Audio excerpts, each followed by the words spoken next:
Hi, Dr. Robert Duprey. Hi to those of you joining us via recording. I'm Associate Professor Nicolette McGuire. I'm Associate Dean for Student Welfare at OUM, and I'm joining you from Anishinaabe territory in rural tiny Ontario, Canada. And I want to acknowledge elders past and present of all the lands that we're gathered on today. So I'm so pleased to welcome Dr. Robert Duprey today, who I haven't had a chance to speak with since 1 week before he started residency about 6 months ago. So Dr. Duprey, could you please introduce yourself and tell us where you're from? Good evening, everyone, or good morning, or wherever you're at. Dr. Rob Duprey, and I am originally from the lovely state of Rhode Island, which is the Ocean State. The Ocean State is not Hawaii, although I lived there. And when I was in Hawaii, I used to tease them and say, my state is the Ocean State. So I'm from Rhode Island, but spent a career in the Army, and now I'm down in Pennsylvania. Wonderful. So thank you so much for joining us today. I'm going to ask Bob a series of questions, and if there's anything that you as a webinar participant today would like to know, please go ahead and type a question into the Q&A box. You can do that at any time during the webinar, and if you're attending this session live, or if you are attending this session via recording, you can submit your question to your admissions counselor. So, Dr. Duprey, could you tell us what drew you to psychiatry and where are you currently in residency? Yeah, well, psychiatry residency and a physician was just the next stage in progress in my career progression, right? So I started out a long time ago, military, clueless in life, and then I ended up, as a registered nurse. And in my undergraduate training, kind of found that, I kind of enjoy working with the veterans, and because I was military and the psychiatry. So I became a specialty psychiatric RN. In the Army, give you specialty training, so that's your designation. Then while I was in my Army career, they paid for a master's degree in professional counseling, became a psychotherapist counselor as a registered nurse, progressed more in the career, gained a couple of rank, and they paid for a master's degree for a nurse practitioner for psychiatry. And I worked for 3 years on an inpatient psych unit that was as a staff nurse practitioner, a provider on an inpatient unit. That unit was Washington, D.C., actually had a psychiatry residency for the military. So I was a staff nurse practitioner where there was attending psychiatrists and residents. So every day for 3 years, it was like, wow, attendings, teaching residents, and me just kind of sitting back, listening, taking it all in and thinking, wow, this is cool, and then come time, 3 years there, it's like, getting out of the Army, what am I gonna do? What am I gonna do? And I was gonna open a private practice, and then gonna do some travel, and then I'm like, at that facility that I worked, every morning was teaching rounds with the doctors and residents. I was a nurse practitioner, so my education level was graduate level nursing and as a nurse practitioner. And the conversations they had were like breadth and depth of education compared to what I had at the nursing graduate level. I mean, it's a different field, it's a different discipline. The education is different, the basis of education and the depth is different. And I was really kind of in awe at the discussions that they could have, where I'm like, I could follow, but I couldn't continue with the discussions because they're at a far, far greater level. I mean, every body system down to the nano level, the micro level, the genes, the biochemistry, the genetics and cellular and microbiologic and microcellular, all that level is like, wow, I didn't have that. That's really cool. And I'm a knowledge seeker. I'm like, you know what? Could you talk a little bit about maybe I'll do psychiatry. Actually? Yeah, go ahead. Because not everybody is familiar with kind of the scope of practice of a nurse practitioner, because that isn't in all the jurisdictions that OUM serves. Could you just talk a little bit about what a nurse practitioner does, kind of the difference in the scope of practice that you were at versus where you are now? Because I think that would be important to know. Yeah, it is. And really, that's what got me to, I want to be a physician, and psychiatrist is the way to go. I'm going to be psychiatry. I knew it. And there we are. Here we are in Philadelphia, in Crozier-Chester Medical Center in psychiatry residency. But there's a huge, huge difference. The way I compare it is, and I'm not bagging on any nurse practitioner education, graduate education. It's a different discipline.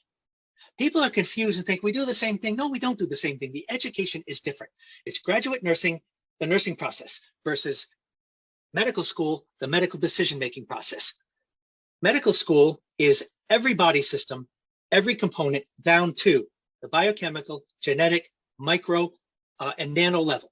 Every system down and built back up. Pathophysiology, physiology, differential diagnoses, lookalike diagnoses to differentiate between the two and how to make a differential diagnosis. And you're approaching every diagnosis with a differential, understanding every micro level, how it got to that diagnosis, and then every micro level on how to treat that diagnosis. Now, as a nurse practitioner, yeah, I had a lot of experience. I worked as an RN. I gave the drugs. I knew the drugs. I knew the names of the drugs. I knew the side effects. I could recognize signs and symptoms.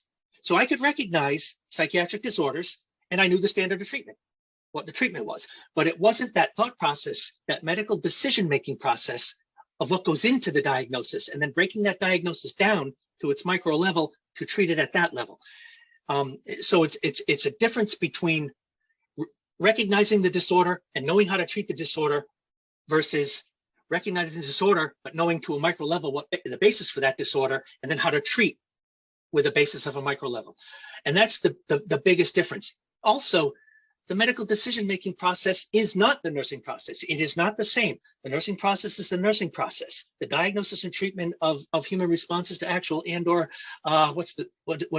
human disease processes or potential disease health problems. So it's a different level. And you know, I had a good basis as a nurse practitioner. I got to listen to attendings and residents, see their process and how to apply it at my level. But with my level of education as an NP, it was hard to apply their thought process to the education that I had. So now that I'm at that level, I'm actually able to apply that thought process, medical decision-making process, to my practice in psychiatry now. And it is different. It is a huge difference. And you know, that's where the difference between, there's a physician practice in psychiatry, on a team with a team of psychiatry personnel. You have nurse practitioner, you have a therapist, you have a nurse, and you have the entire team on a physician-led team because of that depth and breadth of education. And that's kind of how I view, the process. I think, a lot of the things of similarity, like I have a nurse colleague. We just hired a nurse practitioner in our inpatient unit. And, so we diagnose PTSD and we prescribe the same drug, but, we're getting paid for the different basis of education. And that's a big thing. It's just really a neat process. You've put that forward like very clearly in terms of like the preclinical set of knowledge and then the medical decision making that builds on top of that is a really big difference between the two scopes of practice. But of course, that's an extraordinary amount of work to kind of make the leap from the two. So can you tell us kind of what motivated you to make that leap between practice as a nurse practitioner to starting medical school? It's easy, my kids. Oh yeah, tell us more. I could say simply my kids and leave it there. However, the way I was raised, okay, work hard, work ethic, beat into you as a kid, work hard, accomplish your dreams. You live in America, you can, or, for me, live in America, you can accomplish anything, do whatever you want, so here's daddy to his kids, work hard, accomplish your dreams, you can do anything, look at me. I'm like, oh, I'm gonna be a doctor. What if I say them work hard and follow their dreams and I don't follow mine? So I'm in my mid 40s. I'm going to get out of the Army and I tell my kids to work hard and follow their dreams. So what better example to set for my kids than to do it at 44 years old, get out of the Army, start med school, screw it, do it and make the most of it and show your kids what is possible in this world in 2022. So it was first, can I do it? And then the reasoning for do it is like the why. It's like, oh yeah, I got to show them. And now, at first, going to med school, it takes time away from kids. Daddy has to study, then my kids are in the Philippines and I'm here in America and yada, yada, yada. But now on the other side of that short-term disruption, my daddy's a doctor in America. And the pride that you feel giving your kids motivation and a role model, that's you can't give them money, you can't give them gifts and toys, and if that's all you give them, that's it. That's good. that's just a good thing. They can see that that's possible for them too, and it's my motivation to keep going. Every day is a smile on my face. I go to work now as a psych. I walk into the room, I'm Dr. Duprey, and I'm your doctor today. And it's just full of pride because what's behind that is my background and my kids on my shoulders. Yeah, man, here we are. Let's do this thing. You just always struck me as someone who's very persistent. If you have a goal, you just go at it. You just go for it, and you don't quit. And I've just seen that in you, throughout your work in medical school, and now and beyond into residency. Yes. So we do have a question from the chat window from Carol, who is also an NP and agrees with you, and wants to know, with your background as a medical decision maker, prescriber, how have you performed in your first few months as an intern compared to other first-year residents? Are you more comfortable treating? Do they look to you for peer guidance and support? Yes. I mean, there's 4 of us in my residency class, and we have 2 PGY2s and 4 PGY1s. I've got the most experience. I'm the older guy. When I go down to the ER and I work in a case in the ER with the crisis center, psychiatry emergency, and I got to work with ED residents, they all think I'm an attending. And yeah, okay, I don't tell them, but we play on it and have fun. And then they realize, you're a resident? I'm like, yeah, man, I'm the old guy, whatever. I'm a second career physician. Oh, what'd you do before? I was in the Army. Oh, that's cool. What'd you do? I was a nurse practitioner. Oh, that's extra cool. I think the education fundamentals in nursing don't help you with the education fundamentals in medicine. I think comfort level of, I can talk to patients and I'm comfortable going into it knowing that I might not know all the answers, but you know what, I've had practice talking to patients, and I know how to talk to patients, and I know how to tell them I don't know something, and it's okay. And especially, I did a lot of therapy and a lot of counseling with patients. So very much comfortable with patients. I think that's where it helps you. And they look to you like with that. For example, 2 days ago, we had a psychiatric emergency on the inpatient unit. A patient went off and started flipping out and got violent. Okay, I know how to manage that. I've managed it. I was in the Army. I've managed tons of these things. So it's second nature for me. And the other guy, very, very timid, very smart, very quiet, very timid, just watches and sees how I do it. And, oh, that was good. Okay, thank you for learning. I'm like, yeah, don't do this, don't do that. Maybe I should have, done this better. And we talk about it, and we have a good working relationship with my peers and even residents from other departments. I was fortunate that my first 3 years as a nurse practitioner was in an inpatient psych unit that had a residency. So I saw the education that they talked about, 3 hours every day for 3 years straight. My last 3 years in the Army, my first 3 years as a nurse practitioner was in this setting. So it's almost like, yeah, I went through my NP program, but then I got all this free knowledge from all these people, which really motivated me to go to med school. But it's like, wow, okay, I'll take it. Cool. This is free. I'm going to take it and use it, and I'll learn a few things. Great. So I knew a few things ahead of other psych people, but we're not treated as different. We're not treated, oh, you're special because you did it before. No, we're all grunts. We're all interns. I love it. We're all the bottom of the barrel, the bottom rung of the ladder. Great. You know what? But embrace it, be humble. And it's great.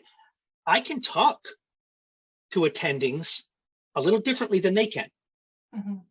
I was in the military. I got thick skin. I'm not going to worry about getting yelled at. I was in the military. Everybody yells every day about everything. So, I'm not going to get all bent out of shape when an attending yell, but they don't yell because I'm their age. And actually, I talk like I know what I'm talking about. So it's kind of like I have a confidence because I've done a few things. And I think that confidence goes through, and they're like, oh, okay. Your first year, oh, you go take care of that patient. Let me know what you want to do. And they won't do that to other interns, but they'll do it for me. And that's nice, that they'll have trust and faith. This is an ED, emergency room attending, letting this first year intern that has a lot of psychiatry experience fix the emergency that's in room 1. I got it. I'll rule out medically. I'll take care of it. You got it. You go do the trauma. Okay, thanks, Duprey. All right, got it. Rock and roll. And we do it. And I'm having an absolute blast. I go to work with a smile on my face. I don't get nervous. I know when to ask for help. I know when I don't know stuff. And I'll be honest, every day I learn something new. If I'm not learning something new, it's because I'm arrogant and I've closed my mind, because there is so much to learn out there that sometimes we close ourselves off because, yeah, I got this. I know a few things. No, be humble. Forget that you know anything. Go into it being stupid and learn everything you can. Open your mind. Be a sponge. And that's the attitude I have now. I will learn something every day. I will ask questions from people that have been doing it longer, that are smarter and more educated than me. And this is a blessing. This is just absolutely awesome. My starting point might be a little higher than the other interns, but I'm there getting just as much as they are. And it's just, you just grow as a person. It's just a wonderful experience. I think you're just winning at life if you get to learn something new every day. That's just yeah. I want to ask you a little bit more about a couple of things you mentioned, because you mentioned that about being a mature student and about being in the military. So you had a 25-year career in the military, and thank you very much for your service. I know you're a U.S. Army veteran. And you also entered OUM as a mature student. So do you think there were any kind of strengths and challenges that you had being a mature medical student? Yes, because you know more, you more know your limits, you more know what you know, and you actually, if you're smart and wise, you know what you don't know. You know what you have to know. You know to humble yourself to get to what you don't know. It's a closed-minded person is a challenge that will go into it. Well, I've done this. I was a major in the U.S. Army. I was a psych nurse practitioner. I worked on the inpatient unit. I supervised residents, damn it. If I went into it with that closed mind, that I'm all this and a slice of bread, I will not be successful. That's a challenge. So I said to myself, I'm going to be a first-year med student, scum of the earth, bottom of my shoes, go into it, be humble.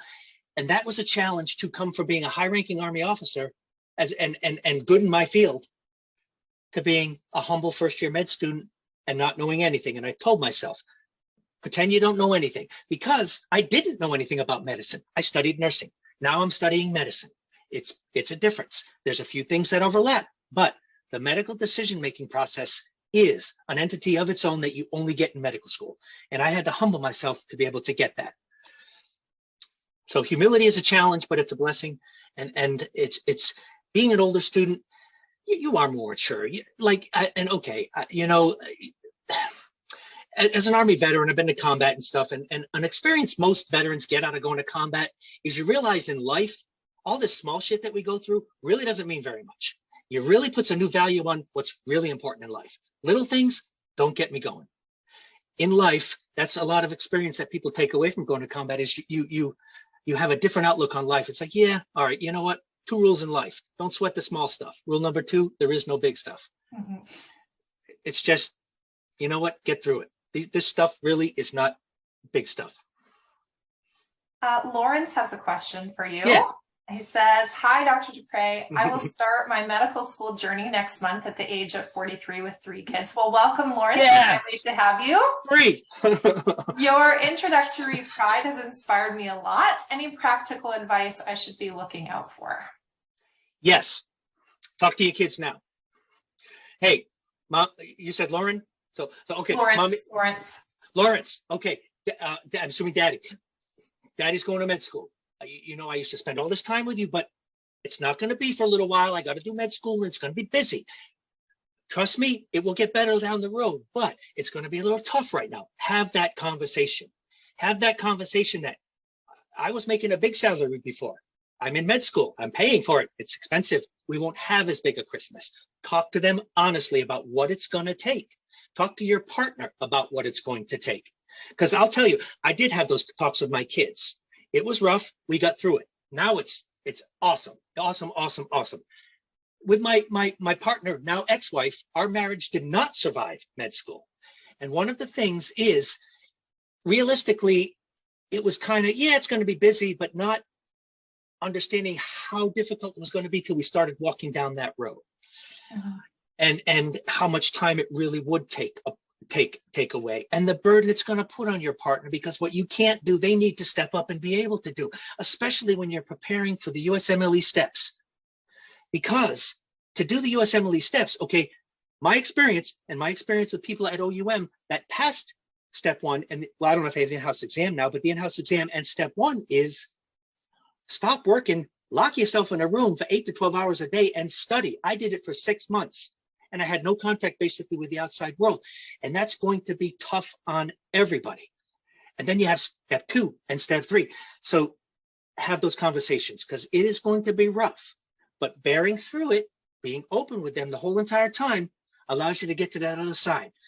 My relationship with my ex-wife is better now than when we were married. My kids are in better shape, psychologically and physically healthier now than ever in their lifetime. They live in the Philippines. I live here in American Philadelphia in residency.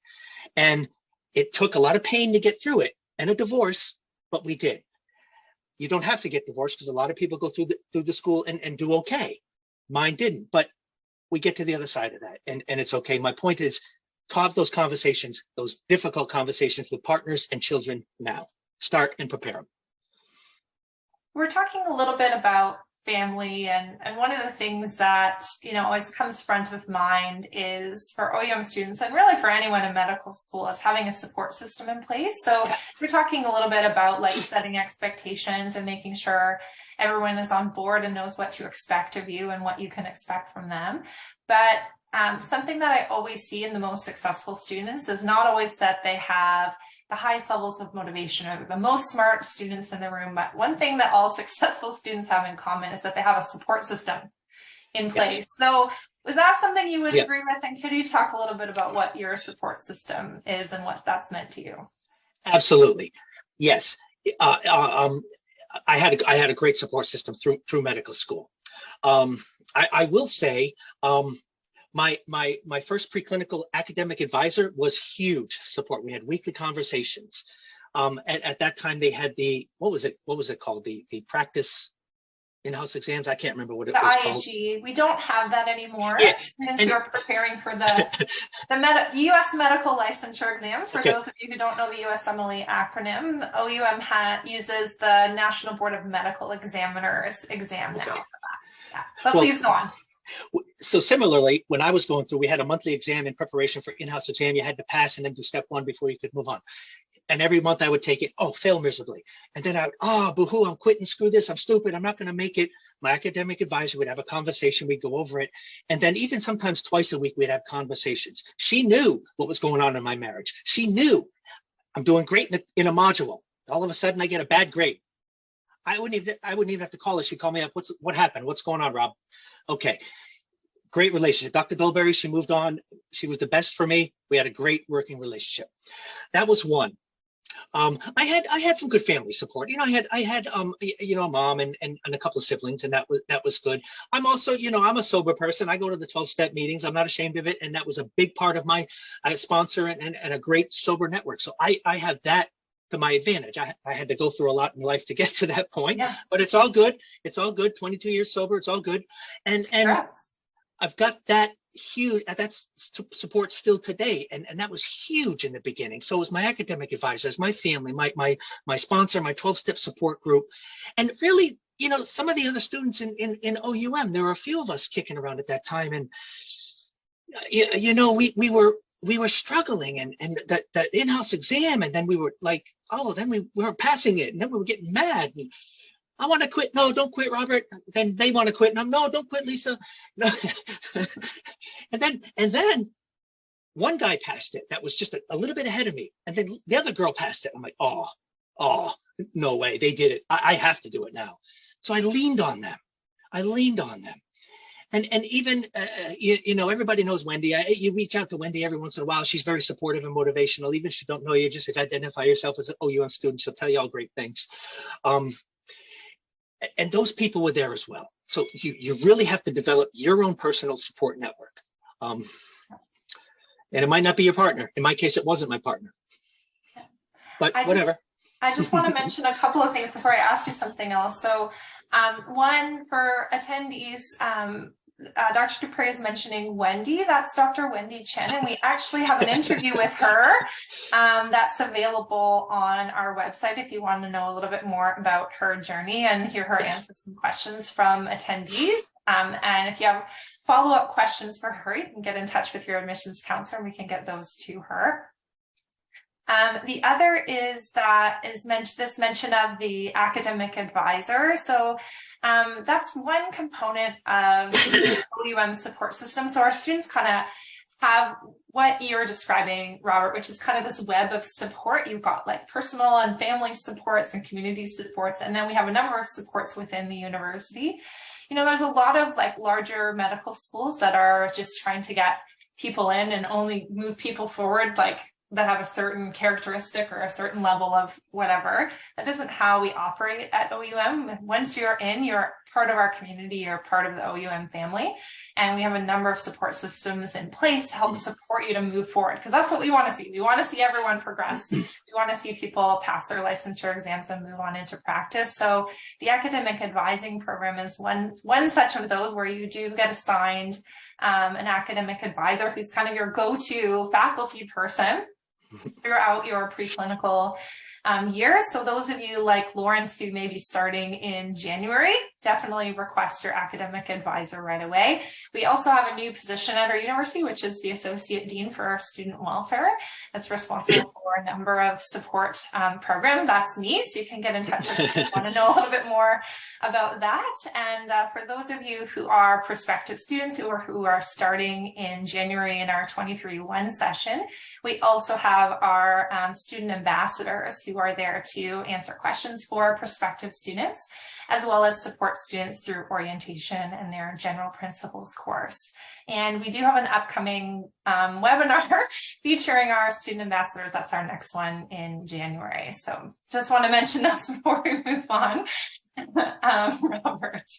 So I want to talk to you a little bit about going to OUM, kind of where we've got to the end point of you being able to graduate. And the OUM curriculum has changed a bit since you were there, but the general subject matter is the same, what you were mentioning at the beginning about the preclinical sciences that you need to have. That's really the difference in the scope of practice.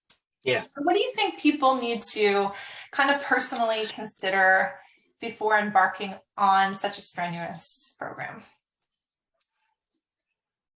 Being realistic, because,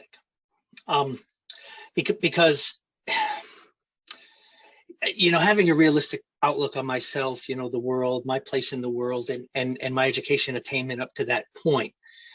Can I do this? Can I do this? Not that I'm a major in the U.S. Army, I'm a nurse practitioner, I got this shit, I'm the cream of the, I've got it. Being real, can I really do this? Can I go into whichever track with at that time they had foundations and they had the 201, the 101, the different foundation series. One was a little longer, more in detail. Could I get through it? Could I realistically get through it? And I had that real conversation. What got me through, I was a little scared because I'm like, you know, I mean, I had some things. I had organic chemistry. I did some of the things. I mean, I got through all that stuff. Okay, I think I can do it. But what I did know is I've got two things that I think were going to help me. And I've always been this way: humility and grit. And I remember Dr. Dolbear used to beat it into me. You have the grit, but you're not going to quit, because I know you. You're not going to quit. You're going to get up tomorrow. You're going to get back at it. If I say one thing and remember one thing through medical school, grit, get it. And I did have that. And I said to myself, I've had lots of failures in life. I'm 40 something. I've had every failure and lots of success. And you learn from those failures, but you do know that even what if I fail a class? Okay, well, I know myself enough that I've got grit that I can repair that and get back on track. Okay, so what if I don't do it the first time? Well, I'll do a remedial thing and I'll get through it. And so I just had that realistic mindset and just humbled that. Open your mind. Don't think you're all that, and just learn everything you can. Learn everything you can. And I really did. I'm a first-year med student. I would tease. I'm saying I am on the bottom of your shoes, but you know what? I am open-minded and I'm ready to take it all in. You know, and I don't care anymore. You know, I went from a high-ranking officer down to a first-year med student, and I wore that hat with pride.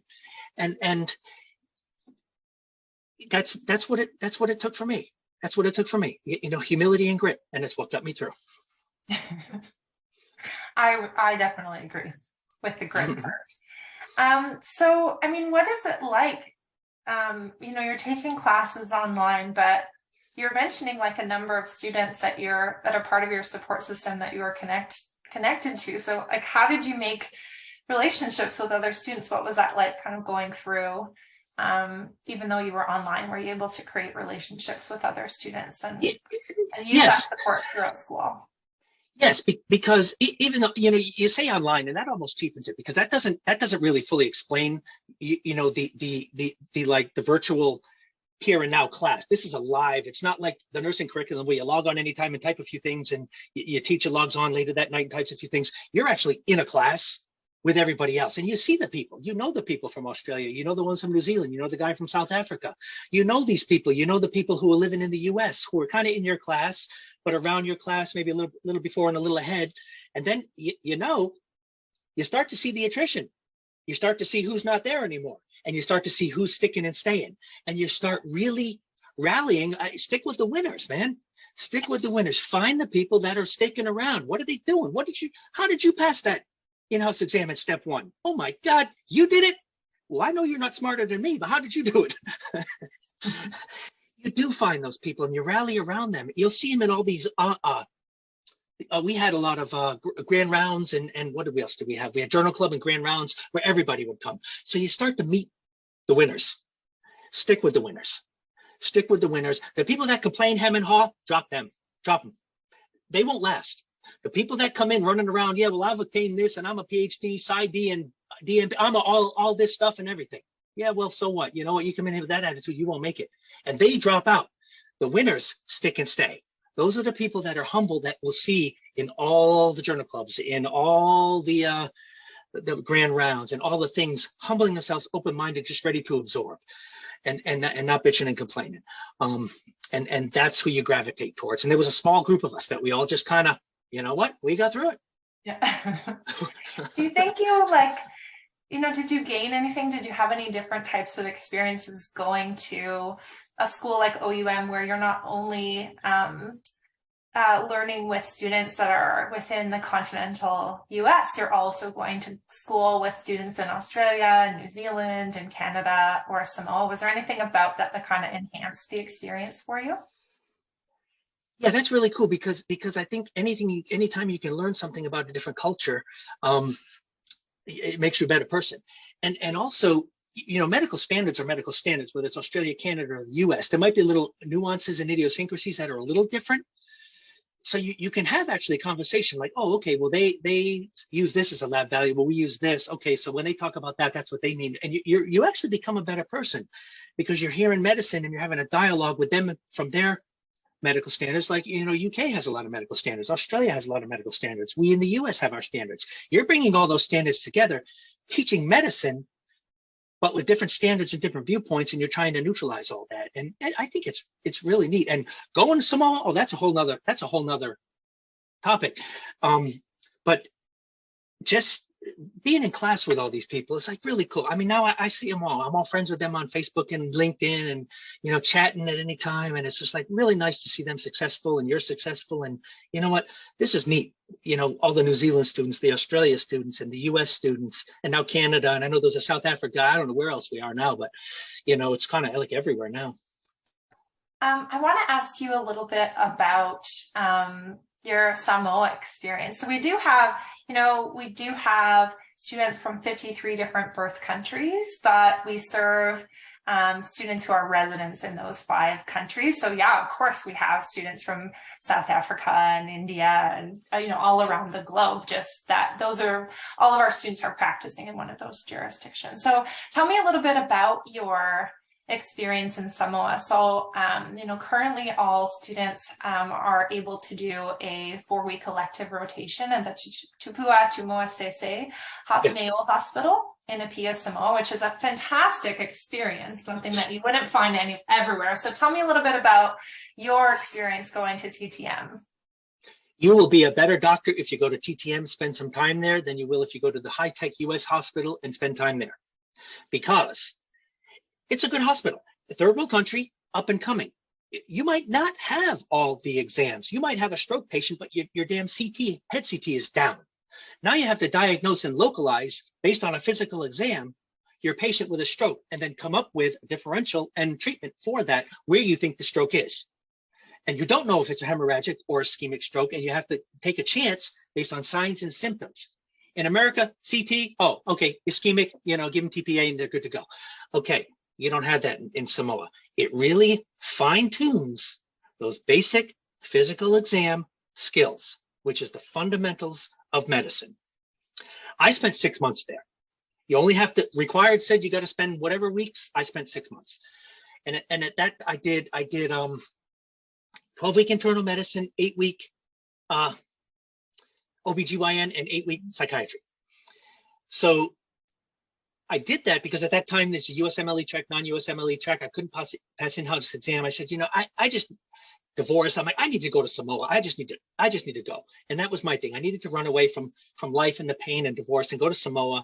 I wasn't passing the in-house exam. Step 1 wasn't looking good. I need to take a break. 6 months in Samoa, take clerkships, and then the rest of the 6 months that year was step 1 study. Well, it worked for me. I passed. Okay, good.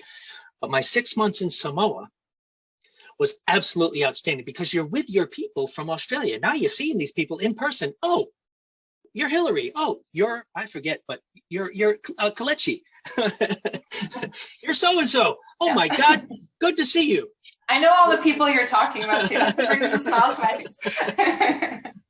So it's really great, and you really bond because you're all staying at the same places. You're walking to work, and you're going out. You're having smoothies, and you're just working. You're on internal medicine, and everybody's got diabetes and losing toes, diabetic foot ulcers. They're all in end-stage renal disease. They're like 30-something, but you're doing your physical exam, and you run in real early to do your patients and get your whole workup so you can present your case, and your charting is handwritten, and basic physical exam, basic handwritten H&P. Then, oh, here's the chest X-ray. Tell me what you see. Here's the EKG. Tell me what you see. Don't look at what's written on the top because that's not it. Look at what you see. Tell me. And wow, incredible experience. Bonding with the people, learning the fundamentals of medicine in a very hardcore setting, and taking it back to America. Okay, I'm a better doctor from it. I was hearing stories like from Stella, who delivered a baby. Oh my God. And Wheela, who was doing a surgical consult, like in our surgical elective. So yeah. OBGYN, let me tell you, those are some baby making people. And you work with what's his name? Dr. Lamecco. No, Dr. Lamecco, internal medicine. Who's the OBGYN? Oh my God, I can see his face. I'll think of it in a minute. But anyway, he's an OUM grad. He was one of the first ones, and he went to specialty training in New Zealand. Yes. Yeah. So you work with him, and you work with some midwives, and you're doing 8 births. You're doing 8 births on a shift. You're assisting first assist in a C-section. I'm holding a uterus outside the body while he does the suturing. I'm holding a uterus. I'm like, okay, wow, I'm holding a uterus. Okay, all right, wow. Awesome. I'm pushing on the stomach and helping the baby come out from a C-section. I'm a psych guy, so this is blood and babies and guts. No, I don't like that. But you do it, and you're a better person from it. And honestly, psych, I don't know if Dr. George is there anymore, but he was great. He was great. He's the psych attending that's there. He's the only psych on the island. I don't know if there's any more. I'll go back and I will take a sabbatical, and I'll do time in Samoa with him, because I've stayed in contact a little bit, and I will reach out when I'm done training and say, hey, I'm coming back for 4 weeks. Put me to work. So I will. I made a promise that I will do that, and I'm gonna. We, for a while during COVID, students were not able to go to Samoa to do their rotations, and the borders have really just open, but we do have students who are back now and doing the rotations very happily at TTM Hospital. And for those of you who are students on the webinar today, or for those of you who are students starting in January, we had one of our students, Elizabeth, did a webinar on going to Samoa, just things to know about traveling back to Samoa and what to expect when you're there. So if you want access to that information, happy to provide that after this. So I wanted to ask a little bit about, why you wanted to become a doctor. I know how you became a doctor, how you got through everything, but I don't know why did you choose OUM? Why was OUM the right fit for you? And this is interesting because it actually wasn't my first choice. Okay, so I was in this thing called the Army, right? And they really control your life when they want to. Go here, go there, do this. Oh boy. So I'm getting out of the Army. Here's my time. Yeah, putting in my retirement paperwork. It's time to go. Let's move on. Going to med school. Great. Going to move my family to the Philippines. We're going to live and raise my kids in the Philippines. Better education, better upbringing, just better Catholic ethos, good wholesome environment to raise kids. I'll go to med school in the Philippines. So went to the Philippines, took there's the MCAT. I don't know if OUM requires that at the time. It didn't, but I took the Philippine version, which is the NMAT. Same thing as the MCAT, but it's the Philippine version. I went and took it cold, did well. Oh my God, I must have a brain cell or two. And I did well. And then I applied to some schools in Cebu, Philippines, got accepted to 3 out of 4. I'm going to school in the Philippines. Wonderful. Well, here comes the Army. Well, this thing called stop loss, we're not letting you out this year. That was a hard series of emails to write, that I can't go to med school because the Army's not letting me out for another year. In my search for med schools in the Philippines, OUM kept popping up because the affiliation with Pasco and the accreditation and med school on that side of the world, and OUM kept popping up. So I'm like, well, what is OUM? Let me look at it. And at that time I said, okay, the Army's not let me out in 2013, but it will in 2014. So I could actually start med school in the Philippines in the fall of 2014, but I'll be a year. God, I'll be a year older. I'm already old. Yeah. But then OUM, it's like, well, at that time, it was like Introduction to Medicine was like the first few months. I forget how long it was, but I'm like, I actually could start med school in January while I'm transitioning my time in the military, and still, so I couldn't start in the fall of 2013, but I could start in January 2014 in med school with OUM. And actually looking at the program, it's like, oh, well, this is webinar based, and I can still be in the Army in Washington, D.C. and attend my classes in the evenings and go to work during the day and work. This could work. And then I get out of the Army and then I'm free to go wherever and do whatever. Okay, so I'm like, yeah, let me do that. Let me see. So I reached out and started exploring it, and then talked to all the people and had interviews, and I started. And it worked out real well. It worked out really well, because when I started med school in Washington, D.C., and then out of the Army, I moved to Philippines. So an international move, Philippines, but continued my med school studies. So now I'm doing classes instead of 8 o'clock at night, East Coast time, 8 o'clock in the morning, Philippine time. Okay, great.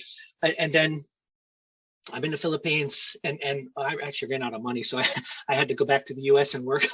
And I had to take a little bit of time off here and there and work, and take a module off and work. I did a lot of locums tenens work while med school. It took me a little longer, but that's just my route, my story. And it just really, really worked out. And the more I was in, it's like, this is going to work. This is going to work. Oh, it did. I graduated, passed. Yeah. We find that, it works for a lot of people, like to have that opportunity to do the preclinicals in an online based system, not something where you're just typing something in and not seeing anybody, but you have an actual online classroom in the preclinicals, and then having site-based clinical skills and clinical rotations really works. And now we have quite a network, particularly in Australia, but across the US as well, of clinical rotation sites that are available in addition to the rotation that we talked about in Samoa. Is there anything that I didn't ask you about that you think would be important for prospective OUM students to know? Yes, the process of, so you take your step one, and I don't know if it's a requirement to take it while you're in the program. When I went through, it wasn't, but I did, and then I took step 2 while I was in, and then when I graduated, I took step 3. Doing well on your step exams, because you're an international graduate. You may be a US citizen, but you're not special. You're an international medical graduate. You're starting with 1 down. That's just the reality. And you're starting with a school that, the world, when you talk about OUM as a school, don't cheapen it and say, well, it's an online school. No, I do class in a virtual setting with live classes, because a lot of schools during COVID went to virtual learning situations. So it's becoming more available. All medical schools are like this now. They are. But not like this, but all of them are using the same type of format. But a lot of people out in the real world where you're applying for residencies might not be prepared for And they might get, well, I go to school online. They're thinking, oh my God, those online nurse practitioner diploma mills, and you get automatically lumped in that category. So being descriptive with how you talk about the program, the reality. No, we have live classes. We just happen to meet, I don't know, when they meet from 6 to 9 on Monday, Tuesday, Wednesday, Thursday, and Friday, whatever. We have live classes, and it's this virtual live setting, like we're doing virtual live interviews. Hello, how can you not accept it? So that's one thing, being very descriptive on how you talk about the program. Talk about it with good quality and not just cheaping it. Oh, it's some online thing, yeah. But because the instruction is not just a little cheesy online thing, it's you're meeting in class and you're having a good discussion, and there's a lot of requirements that go along with it. But being realistic in applying to residency. You're an international medical graduate. You're older. You're non-traditional. You go to a school that not much is known about. Okay, and you're foreign, so you're starting way down. You can't just walk in there and say, I'm the greatest thing and I'm going to get all these interviews. Okay, well, I'll tell you, it took me 4 go-arounds in residency, and I've got a great resume, okay, to finally get into residency. My first year, I had 1 interview. And actually, my first year, I had no interviews, and it was kind of a practice run. Okay, I didn't have step 1. It was getting ready and no interviews. It was a practice run. Okay, no big deal. The next year, I had 1 interview. And it was because I worked with a guy that was a physician, and I was a nurse practitioner at a hospital, and I worked really hard and had a good reputation. And he said, hey, program director, interview this guy. So I got an interview. I didn't get accepted, but hey, the following year I had 2 interviews. The third year I had like 8 interviews, didn't match. This past year I had 13 interviews and had 13 programs that I could rank. Now that would have been good. My current hospital, okay, so, okay, I graduated 2019 and I'm applying to residency and I'm not getting accepted, okay? And I'm like, dang, man, every year the match comes out and I don't get accepted. I want to quit. I fail. I'm a failure. All the bad talk. It stays on for about a week. Then you get over it. And then, you know, I still was working under my nurse practitioner license, so gaining experience. And I worked with a really good group of physicians that knew where I was going, and they kind of treated me and pimped me like an intern.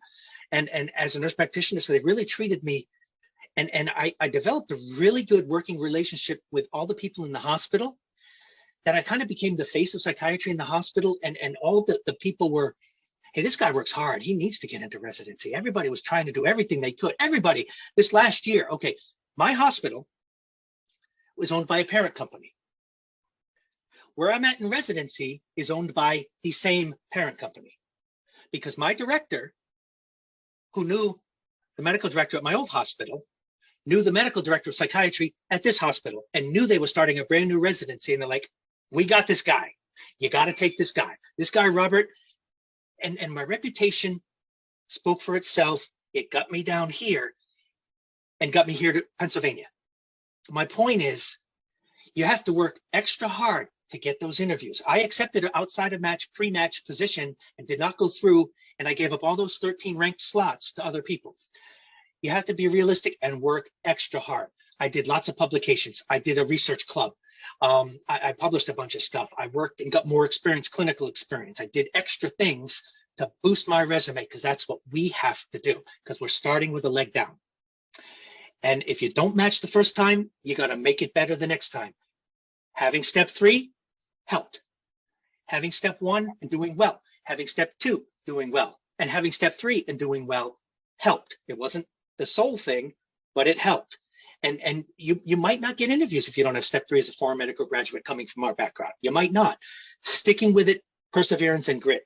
It just takes a minute. It just takes. And my 4th go around, here I am in residency, loving every minute of it. So I mean, it takes grit, it takes motivation, but it sounds like networking is a really important part of that too. And absolutely. It doesn't matter where you go to school, you have to find a way to distinguish yourself when you're going through the match and when you're going through residency, to be seen, because there's so many applicants for every position that there is. So you have to find a way to distinguish yourself. For sure. And networking is a huge part of it. I remember we had that talk one time with the other girl from Hawaii, I forget her name, that went her first year matched in Hawaii because of network and representing herself well, and she matched in her first cycle. And it's so exciting. Great. But networking was the key. positively networking, not just showing up, hey, I'm here, work with me, proving yourself. I had a reputation that preceded me because I worked my butt off. I was tired, really tired. And we know you have a number of programs now that you weren't able to benefit from, but our current and future students will. Like, we actually have USMLE Step 1 and Step 2 prep programs that are designed to help students walk through those. The Step 1 prep program is 6 months and the Step 2 is 3 months. And then we have the NBME exams. And then there's also a residency match preparatory program as well, that's run by the North American Dean. And those weren't programs that we've had in the past, but of course we listen to our graduates, we listen to the students, and we want to know what they need. And when we hear what they need, that's what we respond to by creating new opportunities for that. So Carol, who's a recent graduate, had a question. She wanted to know, she's interviewing now. Do you have any recommendations for preparing before the first day as an intern? Yes. Now, just you know what? Be yourself. Really, just be yourself.